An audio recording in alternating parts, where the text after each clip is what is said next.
नमस्ते दोस्तों, स्वागत है आप सभी का आपके अपने channel be real be simple में एक बार फिर से।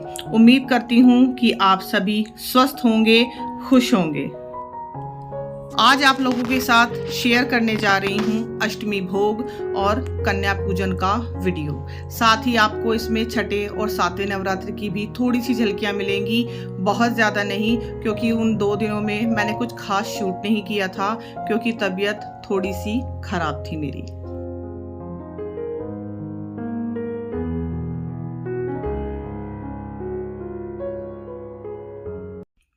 तो चलिए शुरू करते हैं। और ये क्लिप जो अभी आप देख रहे हो पूजा की, ये है छठे नवरात्र की रविवार के दिन की क्लिप।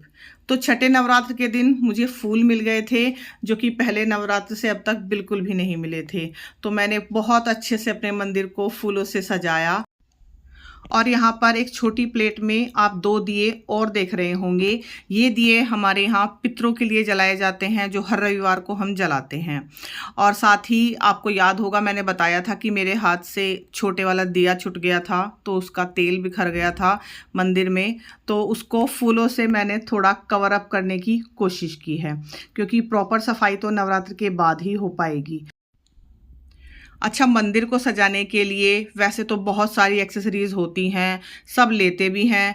बहुत ज़्यादा तो मैं नहीं खरीदती हूँ, जो मेरे पास है मैं उन्हीं को रीयूज़ करती रहती हूँ। और मुझे फूलों की सजावट इसलिए भी ज़्यादा अच्छी लगती है क्योंकि इनको डिकम्पोस्ट होने में बहुत ही कम टाइम लगता है। मतलब आप इनको पूजा के बाद मिट्टी में दबा दीजिए, ये आसानी से डिकम्पोस्ट हो जाते हैं। तो पूजा भी हो गई आपकी और आपने प्रकृति को कुछ ज़्यादा खास नुकसान भी नहीं किया। तो इसीलिए मुझे फूलों की सजावट सबसे ज़्यादा अच्छी लगती है। आप लोगों की इसमें क्या राय है मुझे कमेंट सेक्शन में बताइएगा। हालांकि थोड़ी बहुत एक्सेसरीज़ मैंने मंदिर में लगाई हुई हैं, लेकिन बहुत ज़्यादा मैं यूज़ नहीं करती हूँ, और जो भी हैं उनको बार बार रीयूज़ करती रहती हूँ सालों तक। अच्छा, आप लोगों को याद हो, अगर किसी ने मेरी नवरात्र की पहली वीडियो देखी हो, उसमें मैंने बताया था कि नवरात्र के एक दिन पहले ही यानी कि अमावस वाले दिन मेरे हस्बैंड चले गए थे, और वो नवरात्र के 5वें दिन यानी कि शनिवार की रात को वापस आए थे। और वो काफ़ी देर से आए थे, रात में करीब 1 डेढ़ बज गया था। और मैंने मतलब बहुत देर तक मैं जागी हूँ इसी वजह से। तो शायद इसीलिए मेरी तबीयत थोड़ी सी गड़बड़ हुई, क्योंकि एक तो देर रात तक जागी, फिर सुबह थोड़ा जल्दी ही उठना पड़ता था। तो शायद नींद खराब होने की वजह से मेरी थोड़ी सी तबीयत गड़बड़ हुई थी। इसीलिए छठे और सातवें नवरात्र को मैंने ऐसा कुछ खास शूट नहीं किया था। और यहाँ पर मैं अपने हस्बैंड को अपना हाथ ही दिखा रही थी जो जल गया था। जब मैं अप्पे बना रही थी ना, मैंने बताया था ना कि तेल छिटक के मेरे हाथ पे लग गया था, तो वो कह रहे थे कि तेरे हाथ पे ना ये त्रिशूल बना हुआ है, 3 निशान। उनका भी सीधा हाथ बहुत बुरी तरह से जला हुआ है। अब पता नहीं ये कोइंसिडेंट है या क्या, कि उनके भी सीधे हाथ पे बहुत बुरी तरह से बर्निंग हुई है, जहाँ पर वो गए थे ना काम करने के लिए, वहीं पर। और मेरा तो खाली बहुत ही कम जला हुआ है, उनका काफ़ी हाथ जला हुआ है कोहनी पर से। तो सिर धोया था मैंने, लेकिन अभी बालों को सुखाया नहीं है खोल के, एज इट इज़ ही उनको बांध के रखा है। साथ ही वानी की छुट्टियां चल रही हैं, अभी दशहरा ब्रेक चल रहा है उनका, करीब 4 से 5 दिन की दशहरे तक छुट्टियां हैं उनकी। तो वो भी नहा चुकी है, सर धोया है उसने भी, और अब वो यहाँ पर अपनी चाय ले रही है, मखाने ले रही है। और आज उसने अपने मखाने भी खुद ही भुने, क्योंकि मेरी हिम्मत नहीं हो रही थी बिल्कुल भी। अब ये क्लिप मैंने शूट की थी शाम के वक्त सीधा। वो अपनी चोटी बनाने की कोशिश कर रही थी साइड वाली। तो जैसे जैसे बच्चे बड़े होते हैं, खासकर बेटियां, तो उनको शौक लगता है थोड़ा सजने का, संवरने का। तो सजने संवरने का तो खैर उसको इतना शौक नहीं है, लेकिन हाँ, बालों में अपने वो एक्सपेरिमेंट करके देखती रहती है। वो बड़ी ही समझदार बच्ची है, पूरी तरह से इंडिपेंडेंट है, अपने सारे काम खुद करती है, अपनी पर्सनल हाइजीन का बहुत अच्छे से ध्यान रखती है, सभी काम अकेले कर लेती है। बस एक ये गूंथने वाली जो चोटी है ना, ये उससे बनानी नहीं आती है, इसमें उसे मेरी हेल्प चाहिए होती है। लेकिन आज वो इसकी भी प्रैक्टिस करके देख रही थी। हालांकि थोड़ी उल्टी सीधी ही बनी उससे, लेकिन उसने प्रैक्टिस बहुत अच्छे से की। तो ये क्लिप मैंने शूट की थी। तो बेटियां कितनी जल्दी बड़ी हो जाती हैं, पता ही नहीं चलता। अभी आप मेरी पिछली 2 से 3 साल की मतलब जो नवरात्रि की वीडियो है आप उठा के देखिए, उसमें आपको ये बिल्कुल चब्बी सी लगेगी, छोटी सी, और अब ऐसा लग रहा है कि अचानक से एकदम इतनी बड़ी हो गई है। इसको देखकर मेरे मन में ये बात बार बार आती है कि कैसे होते हैं वो लोग जो बेटियों को पसंद नहीं करते और उन्हें पैदा होने से पहले ही मार देते हैं, और फिर उसके बाद वो नवरात्र में कन्या पूजन के लिए बेटियां भी ढूंढते हैं। तो कैसे होते होंगे वो लोग जिनको बेटियां नहीं चाहिए। खैर, अब धीरे धीरे शाम का वक्त हो चला था, तो मैंने थोड़ी सी हिम्मत करके माता रानी के लिए भोग बनाया था। और यहाँ पर मैंने बनाई है सिंपल सामक के चावल की खिचड़ी, जो मैंने आप लोगों के साथ दूसरे या तीसरे नवरात्र के व्लॉग में शायद शेयर किया था। सिंपल सी दही है और कुछ भी नहीं। और खिचड़ी मैंने बहुत ही पतली बनाई है, जो मैंने आप लोगों के साथ रेसिपी शेयर की थी ना, उससे भी पतली, बल्कि मैं इससे ज़्यादा पतली बनाना चाह रही थी, क्योंकि ये खिचड़ी धीरे धीरे रखी रखी थोड़ी सख्त हो ही जाती है। हाँ, इसमें मैंने मूंगफली और एक्स्ट्रा डाली थी, बाकी रेसिपी सेम वही है जो मैंने आप लोगों के साथ शेयर की थी। थोड़ा सा ऊपर से देसी घी मैंने डाल दिया है। और छठे और सातवें दोनों नवरात्र के दिन मैंने यही बनाया था। ये खिचड़ी बहुत ही आसानी से बन जाती है, खाने में भी बहुत लाइट होती है, और सबसे बड़ी बात कि सबने इसको अच्छे से खा भी लिया था। अब ये जो क्लिप आप देख रहे हो, ये है अष्टमी वाले दिन सुबह सुबह की क्लिप। उस दिन बहुत ज़्यादा गर्मी थी। हालांकि पिछले 2-3 दिन से गर्मी बहुत ज़्यादा हो रही थी, मतलब 5वें नवरात्र से लेके 8वें नवरात्र तक बहुत ज़्यादा गर्मी रही। तो सुबह सुबह मेरी आँख खुल गई थी गर्मी की वजह से ही, तो मैं थोड़ा जल्दी ही उठ गई थी। नहा धोकर अब मैं आई हूँ पूजा करने के लिए। पूजा के बर्तन मैंने पीताम्बरी से साफ़ किए, जिनको मैं हफ्ते में 2 बार पीताम्बरी से साफ़ करती हूँ, बाकी दिन मैं इसी तरह से साफ़ कर लेती हूँ सिंपली। और बर्तनों को जब भी आप साफ़ करें, पीतल के बर्तन खास तौर से, या फिर स्टील के भी हैं, जितना ज़रूरी उनको साफ़ करना है उतना ही ज़रूरी उनको कपड़े से अच्छी तरह पोंछना भी है, नहीं तो उस पर फिर पानी के दाग रह जाते हैं।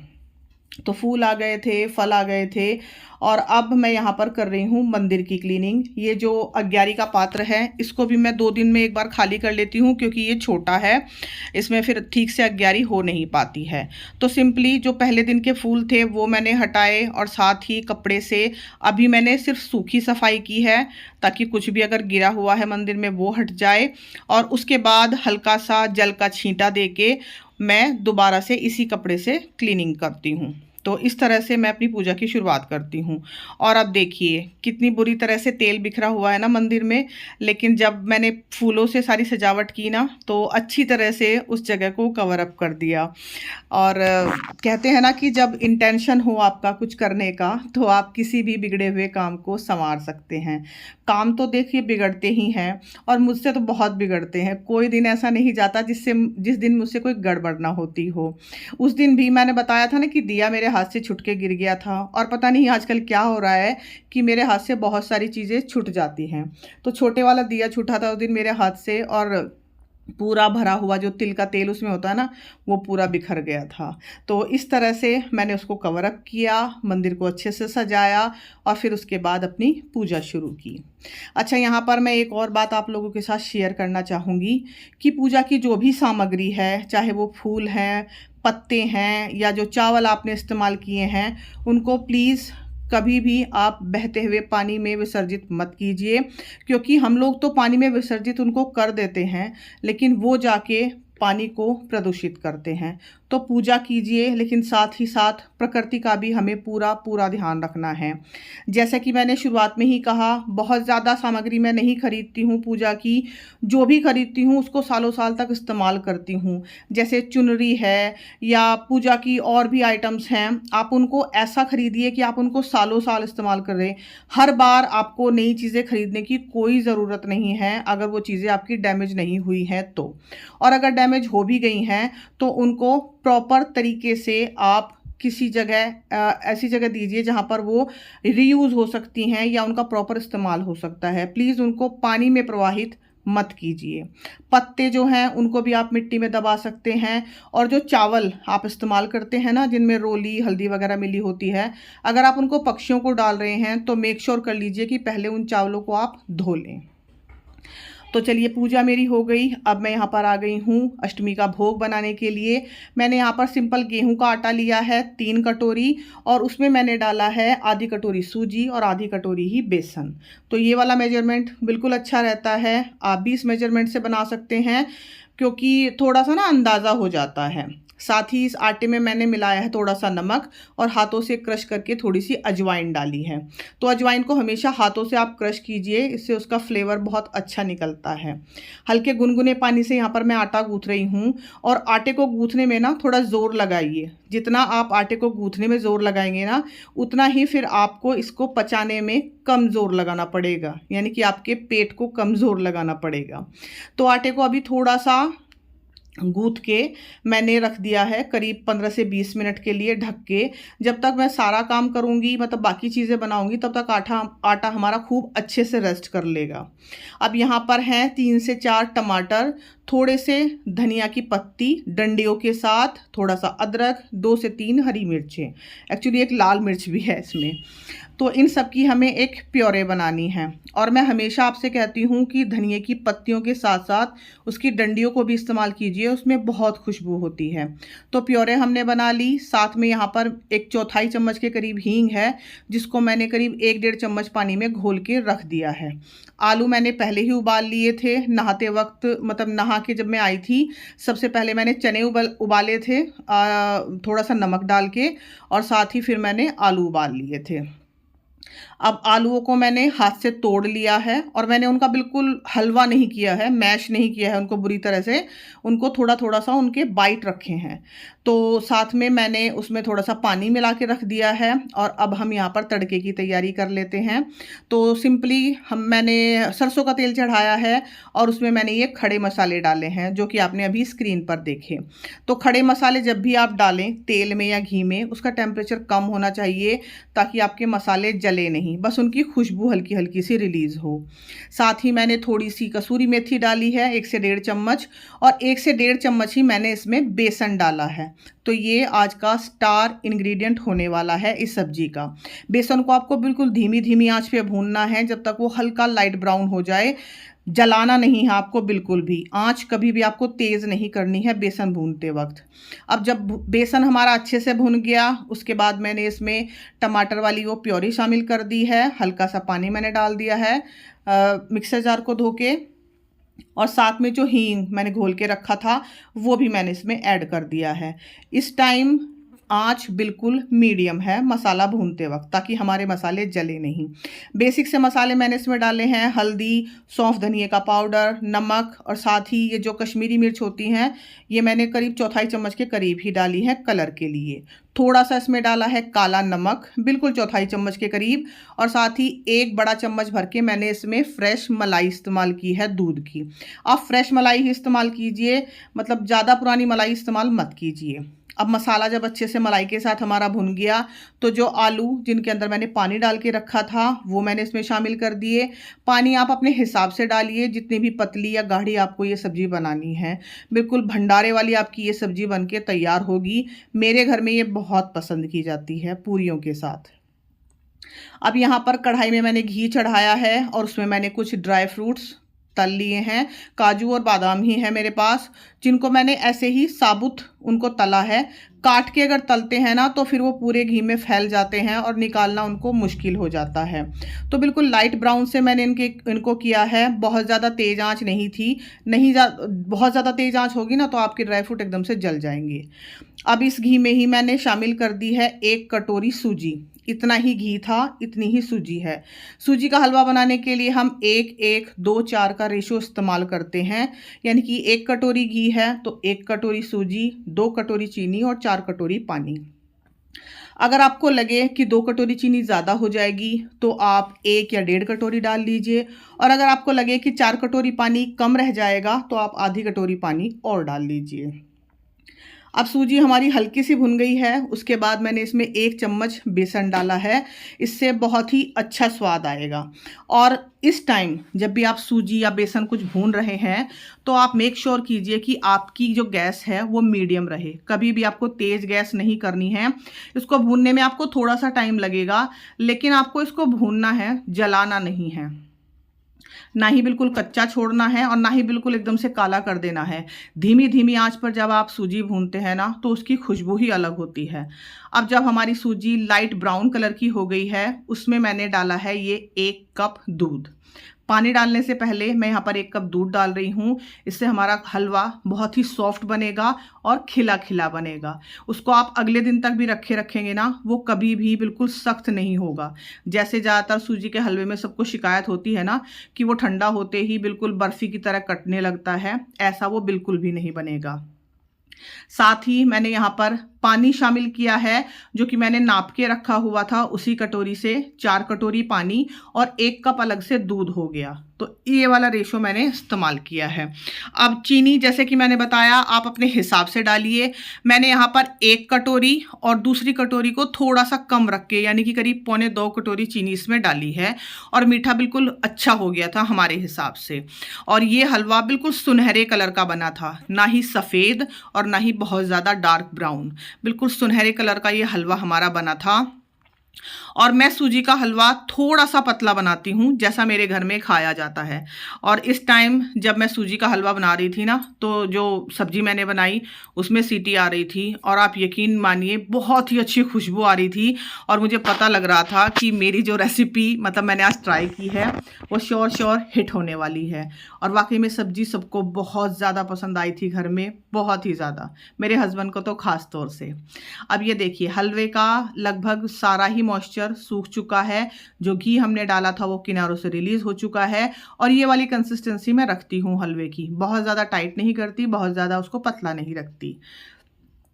अब मैंने माता रानी को भोग लगा दिया है। सबसे पहले हलवे, चने और पूरी का जो भोग होता है वो माता को चढ़ाया जाता है। यहाँ पर मैं वही कर रही थी।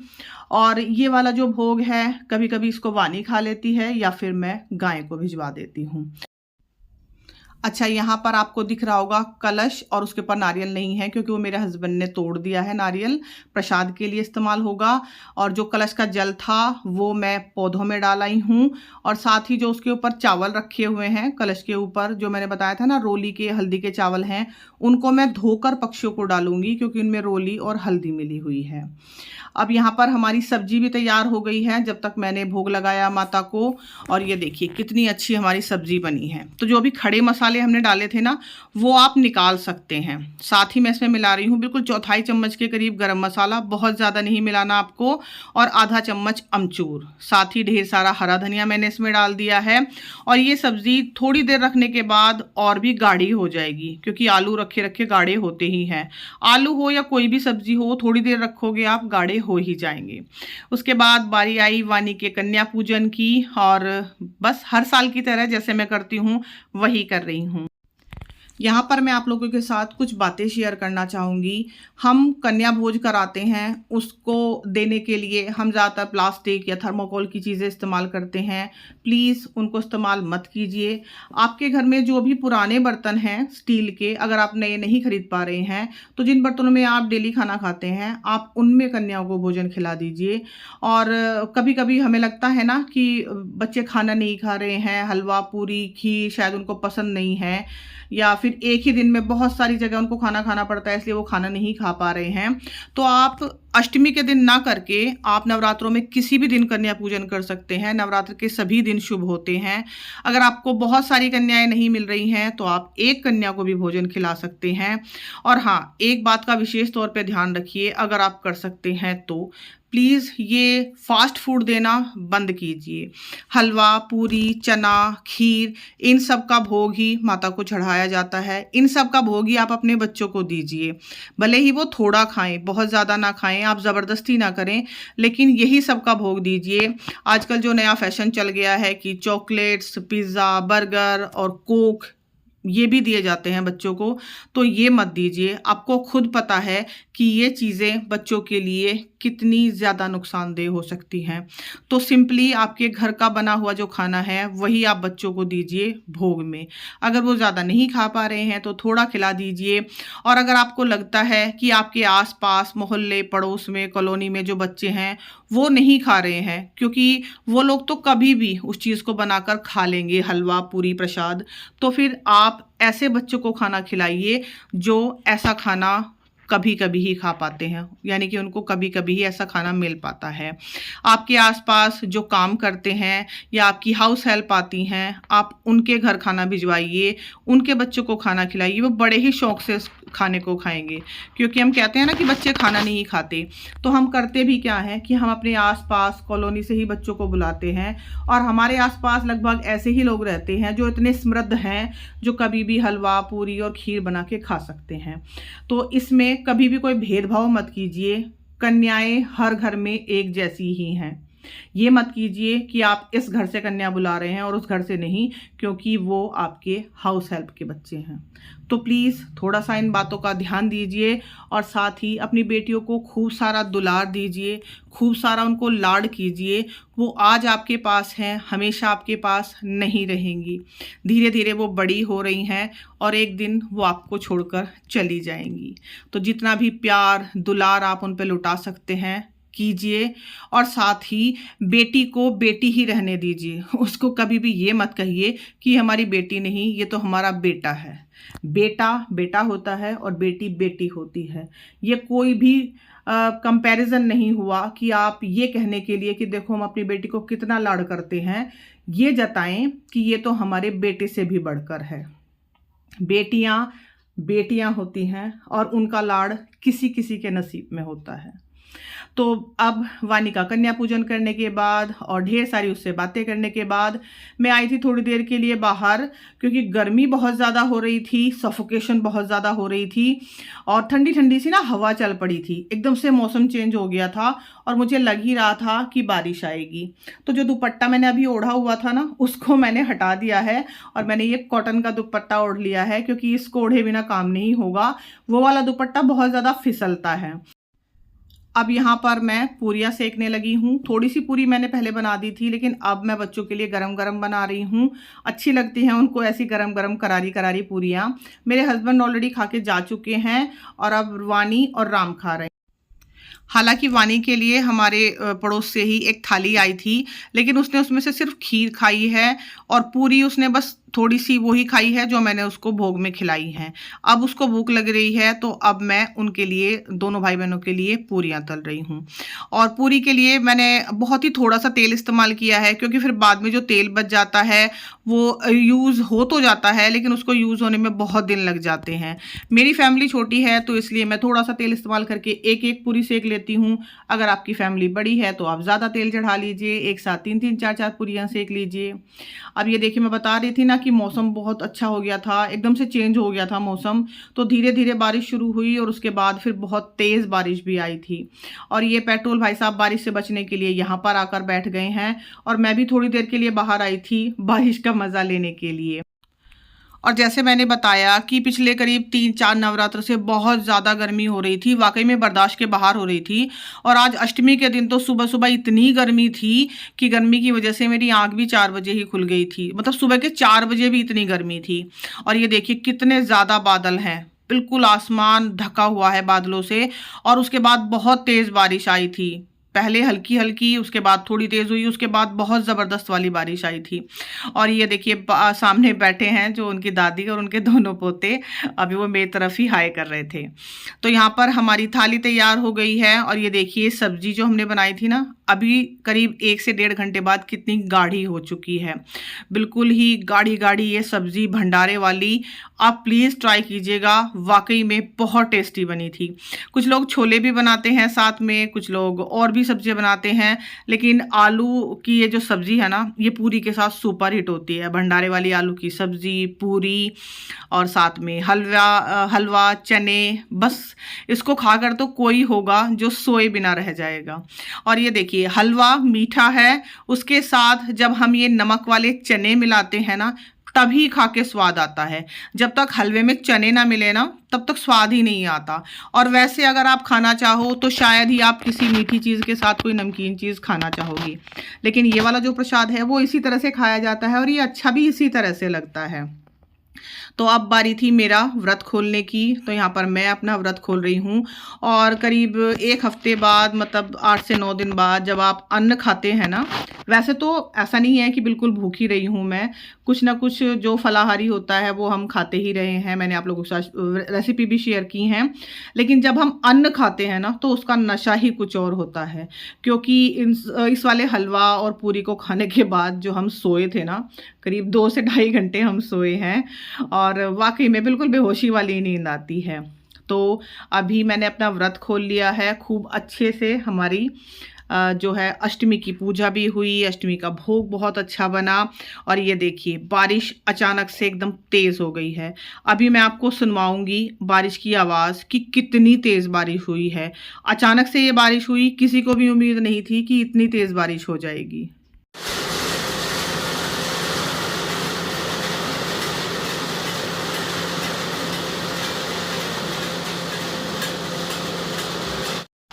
छत पे जो जाल है उसके ऊपर जो शीट पड़ी हुई है उसके ऊपर से ये इतनी तेज़ आवाज़ आ रही थी क्योंकि बारिश वाकई में इतनी तेज़ हुई थी। तो अभी मैं थोड़ा जोत को ठीक कर रही थी और सुबह नहाकर तो मैंने गाउन पहना था, लेकिन पूजा से जस्ट पहले मैंने ये सूट पहन लिया था क्योंकि आज मेरा मन था पहनने का। और वानी भी बोल रही थी कि मम्मी सूट पहन लेना या साड़ी। तो साड़ी पहनने की तो हिम्मत नहीं हो रही थी गर्मी में, लेकिन हाँ मैंने ये सूट पहन लिया था। सुबह सुबह की बस तैयारी मैंने गाउन पहन के की थी, बाकी जस्ट पूजा से पहले ही मैंने ये सूट पहन लिया था। इसके ऊपर जो दुपट्टा है ये मेरी फ्रेंड ने मुझे गिफ्ट किया था। बहुत ही सुंदर सा लंबा चौड़ा 2.5 मीटर का ये दुपट्टा है, सिल्क का, जयपुरी प्रिंट का। और इसका कलर बहुत सुंदर है, ना तो ये मेहरून कलर है ना ही लाल, उसके बीच का कोई कलर है। और ये जो सूट मैंने पहना हुआ है ये मैंने मीशो से मंगवाया था करीब 1 साल पहले, आज पहली बार पहना है। इसके फ्रंट पे बहुत ही अच्छी सी नीट कढ़ाई बिल्कुल आपको मिलेगी पेस्टल कलर की। स्लीवलेस है, साथ ही बोट नेक है। और ये देखिए कितना ढीला ये है, क्योंकि मैंने इसका थोड़ा सा बड़ा साइज़ मंगवाया है। ट्रिपल एक्सल साइज़ मैंने मंगवाया था क्योंकि मुझे इसकी पैंट बड़ी चाहिए थी। बड़ा साइज़ मंगवाया था इसीलिए ताकि इसकी पैंट भी बड़ी आ सके, क्योंकि जब हम छोटा साइज़ मंगवा लेते हैं ना तो कुर्ता तो हमें फिट आ जाता है, लेकिन पैंट कभी कभी टाइट रह जाती है। फिर उठने बैठने में बहुत दिक्कत आती है और मुझसे टाइट पैंट पहनी नहीं जाती। लेकिन इसकी पैंट बहुत ही कंफर्टेबल रही। जैसे मैंने कहा कि मैंने बड़ा साइज़ मंगवाया हुआ है, तो आप भी अगर ऐसा मतलब आपको लगता है कि आपको किसी कुर्ते की पैंट टाइट रह रही है तो आप थोड़ा बड़ा साइज़ मंगवा लीजिए, ताकि कुर्ता तो आप अपने हिसाब से फिर बाद में ऑल्टर कर भी सकते हैं। तो इसकी वजह से आपको थोड़ी ढीली पैंट मिल जाएगी, जैसे कि ये वाली पैंट है, बहुत ढीली ढाली है, सुपर कंफर्टेबल है। और इस सूट का कपड़ा रेयॉन है, जिसमें बिल्कुल भी आपको गर्मी नहीं लगने वाली, बिल्कुल भी ये कपड़ा चुभता नहीं है और बिल्कुल ढीला ढाला सा ये है। मैं इसको एज इट इज़ ही रखने वाली हूँ, कोई ऑल्टरनेशन नहीं करूँगी मैं इसमें। काफ़ी अच्छी लेंथ है इसकी, ये देखिए घुटनों से काफ़ी नीचे तक ही आता है। और इस दुपट्टे के साथ तो ये बहुत ही खूबसूरत लग रहा है। मैं इसका कोड लिंक जो भी है वो आपको डिस्क्रिप्शन बॉक्स में ज़रूर दूंगी, आप भी मंगा सकते हैं। सिर्फ 450 रुपये का ये आया था, बहुत ही बेहतरीन सूट है। अब इसके बाद थोड़ी सी ये शूट करने के बाद मैंने दोबारा से अपना गाउन ही चेंज कर लिया था, क्योंकि उसके बाद मैं और वानी सो गए थे और हम लोग करीब 2 से ढाई घंटा सोए हैं। तो चलिए अब यहीं पर इस वीडियो को एंड करती हूँ। कैसी लगी मेरी ये वीडियो? अगर वीडियो किसी भी पॉइंट पर आपको पसंद आई हो तो प्लीज़ मेरे चैनल को सब्सक्राइब ज़रूर कीजिएगा। Thank you so much for watching. मेरी वीडियोस को अपना टाइम देने के लिए आपका बहुत बहुत धन्यवाद। चलती हूँ, दोबारा मिलूंगी एक नई वीडियो के साथ।